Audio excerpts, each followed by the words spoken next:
Un vendeur invoque un esprit pour devenir riche, mais il doit chaque nuit nourrir ce démon d'âmes humaines. Au marché de Cocomaté, la pauvreté avait une odeur, celle de la sueur sèche, du pain rassis et du kérosène mal brûlé.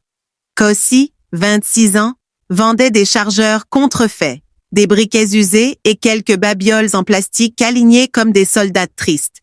Chaque soir, il rentrait les poches presque vides, les rêves encore plus.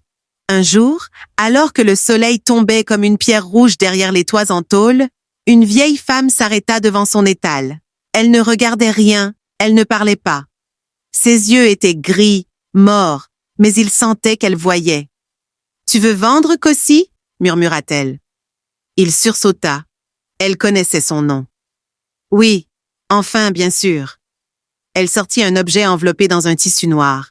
Une amulette ronde, faite d'un bois sombre, presque carbonisé. En son centre, un œil sculpté. Vivant, semblait-il. Ceci t'ouvrira le chemin. Dis simplement « ouvre-toi ». Mais souviens-toi, toute richesse a un prix. Elle lui tendit l'objet et s'éloigna sans rien prendre en échange. Kossi regarda autour. Personne ne l'avait vu. Personne ne l'avait jamais vu. La nuit venue, sous la faible lumière d'une ampoule suspendue, Kossi posa l'amulette sur sa table. « Ouvre-toi », dit-il à mi-voix. Un silence lourd tomba. Puis un souffle glacial passa dans sa boutique et les murs semblèrent murmurer. Une odeur de fer, de terre mouillée. Et autre chose. Quelque chose de vivant. Le lendemain, il fit sa plus grosse vente depuis des années. Une femme riche acheta toute sa marchandise sans négocier. Puis un homme en 4x4 passa à lui commander 100 chargeurs. En 2 jours, sa réputation fit le tour du marché. Mais chaque nuit, des bruits se faisaient entendre. Les objets changeaient de place. L'amulette se retrouvait dans ses poches, sous son oreiller, même dans son pain. Une voix finit par se faire entendre. Grave, lente, douce comme du poison. « Tu m'as ouvert. À moi maintenant de nourrir ton monde. » Plus Kossi vendait, plus les gens semblaient étranges. Certains clients, après l'achat, semblaient confus, perdus.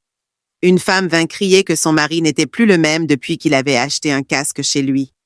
« Il ne dort plus, il rit dans le vide, il parle à des ombres. » Une autre cliente disparut. Kossi tenta d'ignorer. L'argent entrait comme une rivière. Il changea d'habit, acheta un congélateur, envoya de l'argent à sa mère.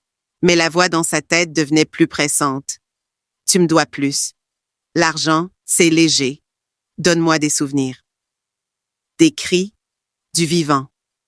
Une nuit, il se réveilla couvert de sang. Pas le sien. Il retrouva un chat mort sur son étal, les yeux arrachés. Le lendemain, il tenta de jeter l'amulette dans les égouts. Elle réapparut dans son pain de midi. Les autres marchands commencèrent à l'éviter. Son voisin, Kwame, un vieux vendeur de livres, osa lui dire « Tu sens le sang, mon frère. Tu vends la mort et tu crois que c'est du progrès? » Mais Kossi ne pouvait plus arrêter.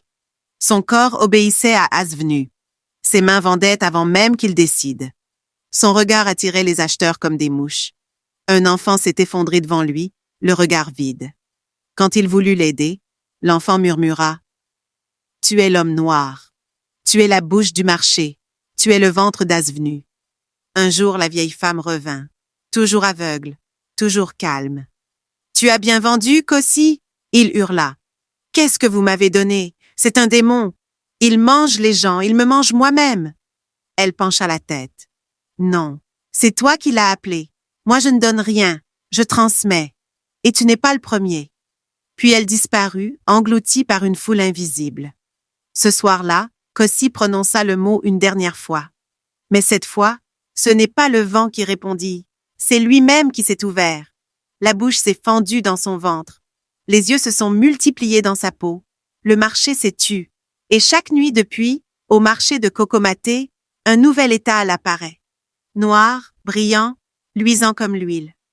On dit que les prix sont imbattables. Mais personne ne se souvient de ce qu'il y avait avant de l'acheter. Et surtout, personne ne voit jamais le vendeur.